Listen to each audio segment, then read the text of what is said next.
میں نے یہ 24 سپٹمبر کو بھی پبلک کو بتایا اور پھر 6 اکتوبر 7 اکتوبر کو جلسوں میں بتایا کہ یہ ان کا پلان بن رہا ہے.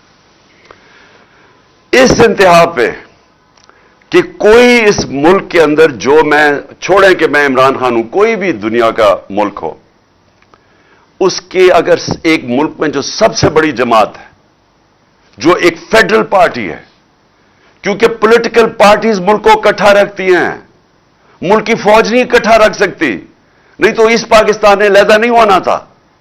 پولیٹیکل پارٹیز ملک کو اکٹھا رکھتی ہیں، اور جو پارٹی سارے ملک میں واحد پولیٹیکل فیڈرل پارٹی ہے، اس کو ختم کرنے کی کوشش کی گئی، ہر کوشش کی گئی اسے ختم کرنے کی. اور یہ کون کر رہا تھا؟ کیا اس کا مقصد تھا؟ اس کے اوپر میں اینڈ میں آؤں گا. لیکن یہ ساری چیزیں ہم نے برداشت کی، اس کے باوجود ہم نے یہ مارچ کی. اور ہم نے مارچ اس لیے کی، پالیٹکس کے لیے نہیں کی، یہ سیاست کے لیے نہیں ہو رہا. مجھے 6 مہینے میں ہر جگہ پہ، کئی جگہ کے اوپر مجھے لیٹر آتا تھا کہ آپ اگر اس جلسے میں جائیں گے تو آپ کی جان خطرے میں ہے. کئی جگہ چیف سیکرٹری لیٹر بھیجتا تھا کہ جی آپ کی جان، ملتان کا جلسہ نہ کریں، آپ کی جان خطرے میں. کئی جگہ ہے. اس کا مجھے خود پتا تھا کہ یہ پلان بنا رہے ہیں مجھے مارنے کا. اس کے باوجود میں نکلا. اور آج انشاءاللہ میں ابھی آپ کو ڈیٹ دوں گا اینڈ میں کہ میں آ رہا ہوں پنڈی. مجھے پتا ہے کہ ابھی میری جان خطرے میں ہے، سب کو پتا ہے، کیونکہ یہ لوگ جنہوں نے ابھی کوشش کی ہے یہ ابھی بھی وہیں بیٹھے ہیں. تو مجھے پتا ہے جان خطرے میں ہے. لیکن میں کیوں اس کے باوجود نکلوں گا؟ سیاست کے لیے نہیں. مجھے سیاست کیا دے سکتی ہے جس کو اللہ سب کچھ دے چکا ہے؟ میں ایک حقیقی آزادی کی جنگ لڑ رہا ہوں. میں سمجھتا ہوں کہ موت غلامی سے زیادہ بہتر ہے. ایک غلام کی زندگی سے بہتر مر جانا ہے.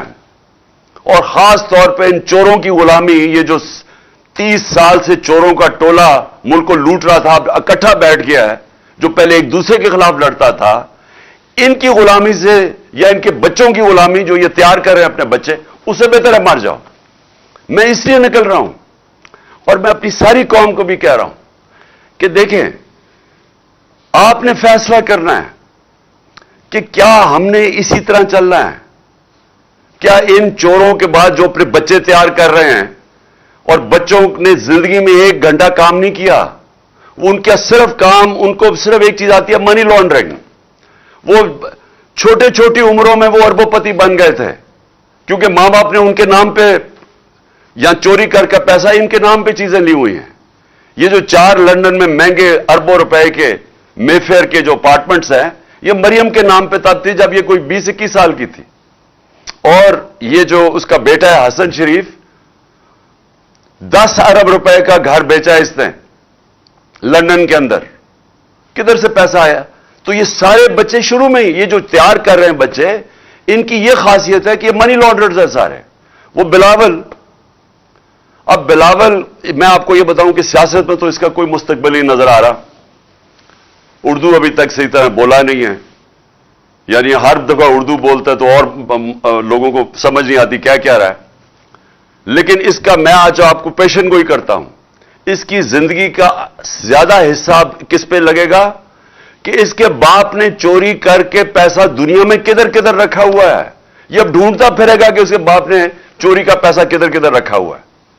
تو ان کے نیچے اگر یہ کوئی سمجھتا ہے کہ یہ ایک عظیم قوم ان کی غلامی کرے گی، یہ قوم کبھی یہ تسلیم نہیں کرے گی ان کو. اس لیے یہ مارچ ہے. اور یہ جو حقیقی آزادی کی مارچ ہے، یہ ابھی ختم نہیں ہوگی.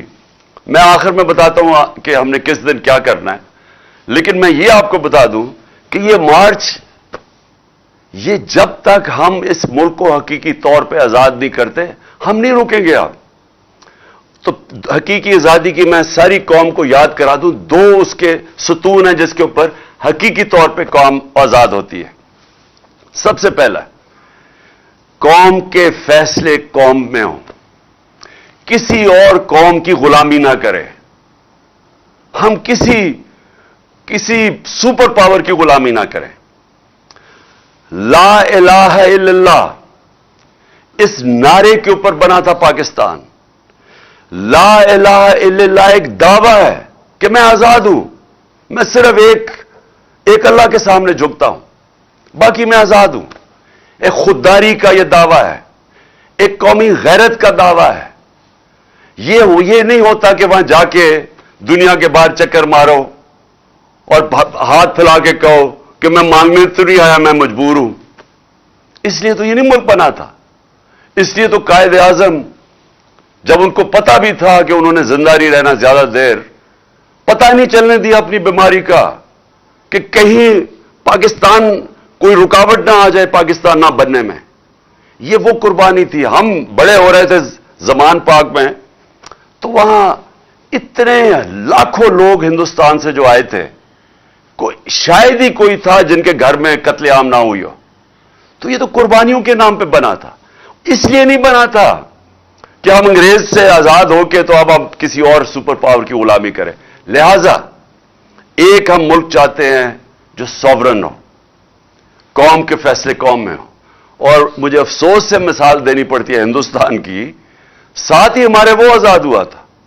صرف اس ملک کے فیصلے دیکھ لو، فورن پالیسی دیکھ لو، آزاد فورن پالیسی۔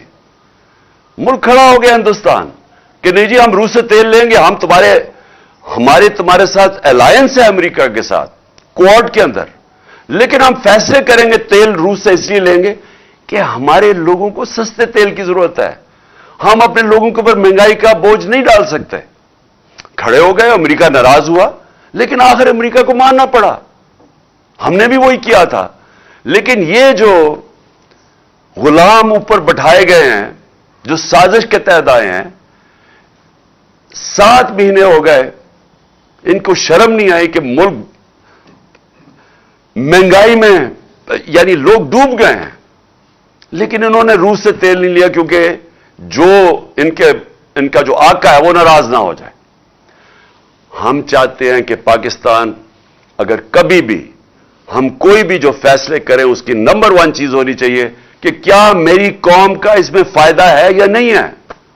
ہماری قوم کا فائدہ نہیں تھا جب ہم نے امریکہ کی جنگ میں شرکت کی اور 80,000 اپنے لوگ مروا لیے۔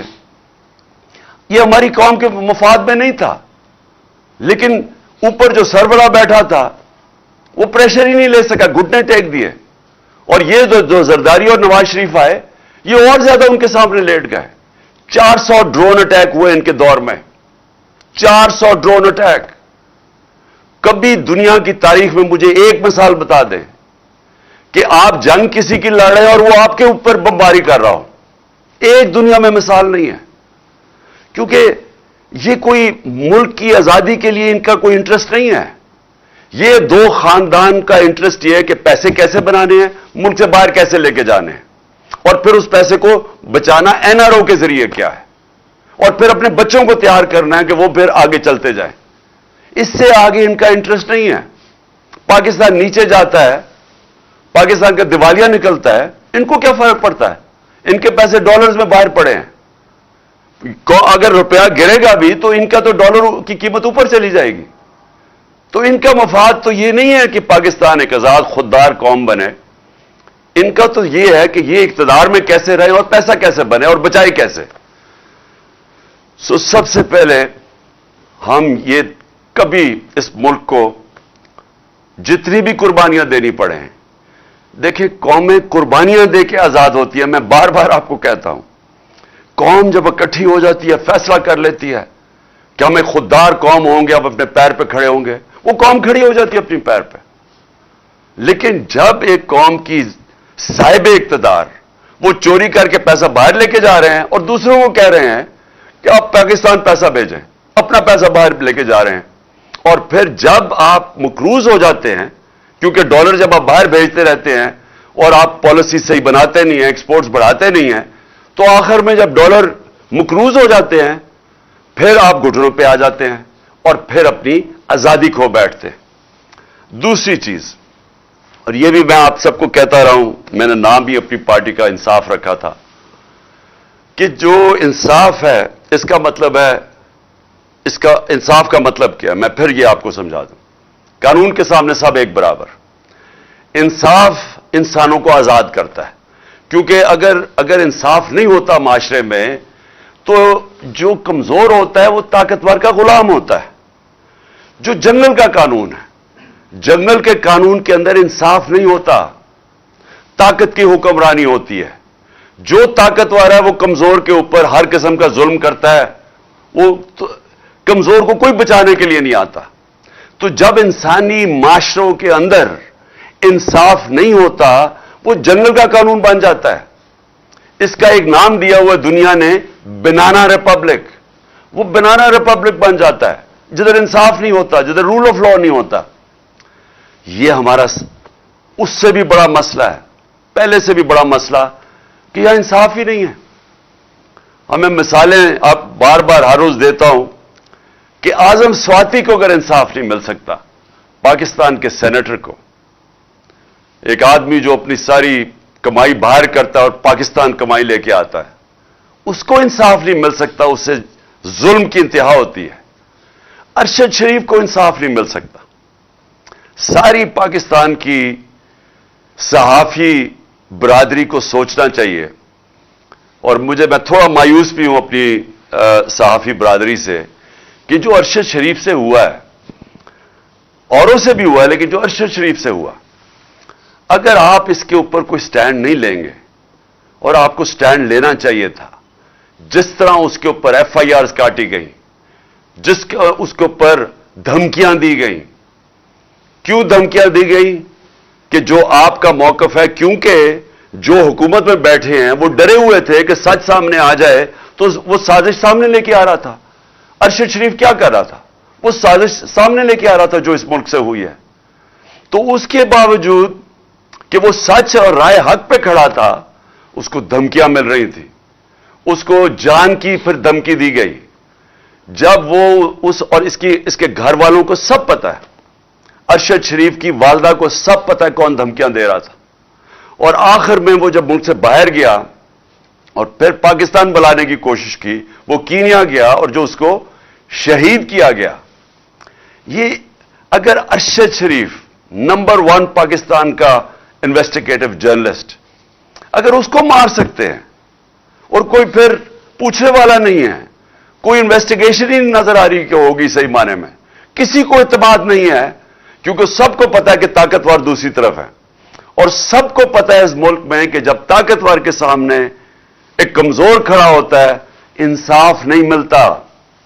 ملک کا ایکس پرائم منسٹر, جو میں نے آپ کو کہا کہ اگر میں ایف آئی آر نہیں رجسٹر کروا سکا, پولیس والے کہتے کہ جی ہماری پنجاب گورنمنٹ ہے, ہماری پولیس ہے, وہ پولیس والے کہتے جی اگر آپ نے میں استعفیٰ دے دیتا ہوں, میں نہیں یہ کر سکتا, کیونکہ طاقتور تھا دوسری طرف. ڈرٹی ہیری, اس کا نام سن کے سارے ڈر جاتے تھے. یہ بھی تیار ہو گئے کہ ہاں جی پرائم منسٹر کے خلاف بھی کر دیں گے, اور جو وہ ہے دوسرا انٹیریئر منسٹر اس کے خلاف بھی, لیکن یہ کوئی خاص ہے کہ اس کو ہم نہیں کچھ کر سکتے. یہ کوئی ایسی طاقت والی چیز ہے, یہ قانون کے اوپر ہے, اس کو لائسنس ٹو کل ہے. یہ جو بھی کرے گا, ہم اس ملک کا قانون اس کو نہیں پکڑ سکتا.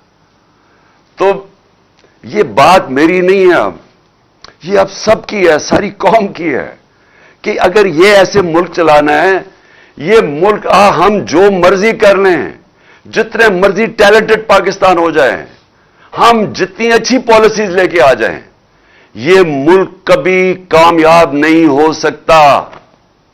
حضرت علی رضی اللہ تعالیٰ کا قول ہے, اور میں یہ بار بار اب سے نہیں 26 سال سے یہ بتا رہا ہوں, کہ کفر کا نظام چل جائے گا, لیکن ظلم اور ناانصافی کا نظام نہیں چل سکتا. اور اگر آپ نے دیکھنا نہیں چلتے ہوئے, تو ساری ڈیولپنگ ورلڈ غریب ملک دیکھ لیں, جن کو ڈیولپنگ ورلڈ کہتے ہیں, وہ سارے غریب ملک ہیں. ایک ایک غریب ملک آپ جا کے دیکھ لیں, سب یہی حال ہے. ادھر بھی ایسے لوگ بیٹھے ہوئے ہیں, شریف اور زرداری خاندان چوری کرتے ہیں, پیسہ باہر بیچتے ہیں, ان کا انصاف کا نظام نہیں ان کو پکڑ سکتا. ادھر بھی ڈرٹی ہیری جیسے لوگ بیٹھے ہوئے ہیں, جو کہ اتنے تکڑے ہیں, سب ڈرتے ہیں ان سے. وہ جو مرضی کریں کر سکتے ہیں, قانون کے اوپر ہے وہ. اور دوسری طرف سارے امیر ملکوں میں چلے جائیں, دنیا کے سارے پیسے والے ملکوں پہ چلے جائیں, جدھر خوشحالی ہے, جدھر ہمارے پاکستانی